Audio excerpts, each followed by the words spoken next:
Film ഗാരേജിലേക്ക് ഇവർക്കും സ്വാഗതം. നമ്മുടെ മലയാള സിനിമ ഇൻഡസ്ട്രിക്ക് വെറും 50 ദിവസങ്ങൾക്കിടയിൽ 200 കോടി കളക്ഷൻ കാണിച്ചു തന്ന ലാലേട്ടൻ്റെ ജന്മദിനമാണല്ലോ നാളെ.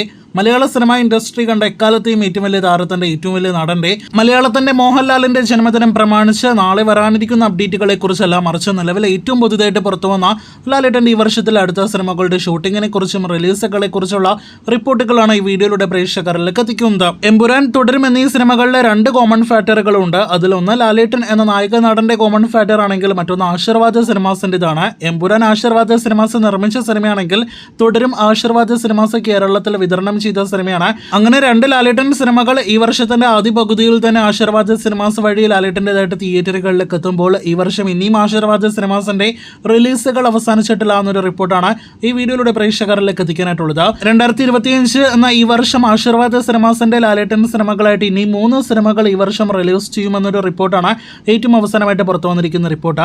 തിയേറ്റർ ഉടമകൾക്ക് പോയ നോട്ടിഫിക്കേഷൻ റിപ്പോർട്ട് പ്രകാരം ഈ വർഷം ഓഗസ്റ്റ് 28ലേക്കും അതോടൊപ്പം തന്നെ ഒക്ടോബർ അവസാനത്തിലേക്കും അതോടൊപ്പം തന്നെ ഡിസംബർ അവസാനത്തിലേക്കും തിയേറ്ററുകൾ ലോക്ക് ചെയ്യാനായിട്ട് ആശീർവാദ സിനിമാസ് നിർദ്ദേശം നൽകിക്കഴിഞ്ഞു എന്നൊരു റിപ്പോർട്ട് വന്നിട്ടുണ്ട്. ഇതിൽ ഓഗസ്റ്റ് 28 ഓണം റിലീസായിട്ട് ഹൃദയപൂർവ്വം എന്ന സത്യനന്ദിക്കാട് സിനിമയാണ് എത്തുന്നത് എന്ന് നമുക്ക് എല്ലാവർക്കും അറിയാം. മറ്റൊരു സിനിമ തെലുഗു ബാനന്ദൻ സിനിമയായ ലാലേട്ടന്റെ ഋഷഭ എന്ന സിനിമ ആശീർവാദ സിനിമാസ് വിതരണത്തിനായിട്ട് എത്തിക്കുന്നുണ്ട്. ഒക്ടോബർ അവസാനത്തോടെയാണ് തിയേറ്ററുകളിലേക്ക് എത്തുന്നത്.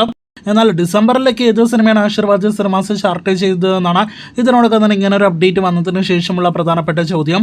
നേരത്തെ ഒരു സമയത്ത് അമൽനിർദ്ദ സിനിമ ഈ വർഷം മെയ് ജൂൺ മാസം ആരംഭിക്കുമെന്ന് റിപ്പോർട്ടുകൾ ഉണ്ടായിരുന്നപ്പോൾ ഡിസംബറിൽ അമൽനിർദ്ദ സിനിമ എത്തുമെന്ന് റിപ്പോർട്ടുകൾ ഉണ്ടായിരുന്നു. എന്നാൽ നിലവിൽ ഒക്ടോബറിലേക്കാണ് അമൽനിർദ്ദ സിനിമയുടെ ഷൂട്ട് മാറ്റിവെച്ചിരിക്കുന്നത്. അപ്പോൾ ഡിസംബറിൽ ആശീർവാദ സിനിമാസ് വിതരണം ചെയ്യുന്ന അതല്ലെങ്കിൽ നിർമ്മിക്കുന്ന സിനിമയായിട്ട് ഏത് സിനിമ തിയേറ്ററുകളിലേക്ക് എത്തുമെന്നൊരു ചോദ്യചിഹ്നം തന്നെയാണ്.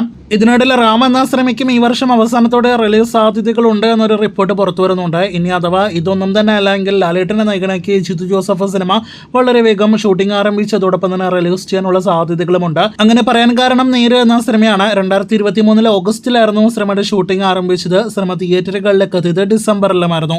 അപ്പോൾ അതിവേഗത്തിലാണ് ലാലേട്ടൻ ജിത്തു പടങ്ങളുടെ എല്ലാം തന്നെ ഷൂട്ട് എന്ന് ഇതിൽ നിന്ന് തന്നെ വ്യക്തം. എന്തായാലും ഇനി നാം ഉറ്റുനോക്കുന്നത് ഡിസംബറിൽ തിയേറ്ററുകളിലേക്ക് എത്തുന്ന സിനിമ ഏതായിരിക്കുമെന്നാണ്. ഇന്നലെ ഷൂട്ടിംഗ് ബാക്കപ്പായ ലാലേട്ടന്റെ സത്യനന്ദിക്കാട് സിനിമയാണല്ലോ ഹൃദയപൂർവ്വം. ആ സിനിമയ്ക്ക് ശേഷം ഇനി ലാലേട്ടൻ അഭിനയിക്കുന്ന വിവിധ സിനിമകളെ കുറിച്ചുള്ള റിപ്പോർട്ടുകൾ വന്നിട്ടുണ്ട്.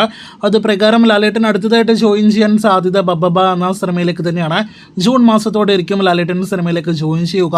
അതേ മാസം അവസാനത്തോടെ ജയിലർ 2 എന്ന സിനിമയിലെ കാമിയോ റോളിലേക്കും ലാലേട്ടൻ ജോയിൻ ചെയ്യുന്നതാണ്. ശേഷം ജൂലൈ ഓഗസ്റ്റ് മാസങ്ങളിൽ ലാലേട്ടന്റെ ഷൂട്ടിംഗ് നടക്കുന്ന മറ്റൊരു സിനിമ അത് മമ്മൂട്ടി ലാലേട്ടൻ കോംബോയിൽ തിയേറ്ററുകളിലേക്ക് എത്തുന്ന മൾട്ടി സ്റ്റാർ ബിഗ് ബഡ്ജറ്റ് സിനിമയാണ്. എന്തായാലും ആ സിനിമയുടെ ഷൂട്ടിങ്ങും ജൂലൈ ഓഗസ്റ്റ് മാസത്തോടെ പൂർത്തീകരിക്കുമെന്ന് നിലവിൽ പ്രതീക്ഷിക്കുന്നു. ശേഷം ലാലേട്ടനെ നായകനാക്കി പൃഥ്വിരാജ് സംവിധാനം ചെയ്യുന്ന സിനിമ, ഇതുകൂടാതെ അമൽ നീർദിന്റെ ലാലേട്ടൻ സിനിമയെല്ലാം തന്നെയാണ് ഈ വർഷം ഷൂട്ട് ചെയ്യാനുള്ള മറ്റ് ലാലേട്ടൻ സിനിമകളുടെ സാധ്യതകൾ. അപ്പോൾ ഒരു ഷൂട്ടിംഗ് സെറ്റിൽ നിന്ന് മറ്റൊരു ഷൂട്ടിംഗ് സെറ്റിലേക്ക് പായുന്ന ലാലേട്ടനെയാണ് ഈ 2025 നാം കാണുന്നത്. കാത്തിരിക്കൂ കൂടുതൽ സിനിമാ വാർത്തകൾക്ക്.